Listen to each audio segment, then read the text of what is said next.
কিছু কইবি নাকি? দেখতাছি দূর থেকে তুই বসে আইস মন খারাপ করে। তোর কি হয়েছে রে বন্ধু?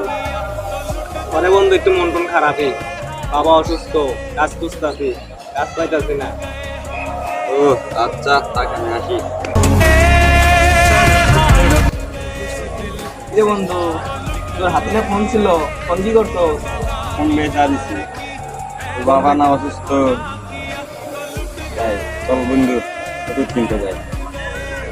কিরে বন্ধু, তুই আমার জন্য তোর হাতের ফোনটা বিক্রি করে দিলি? ও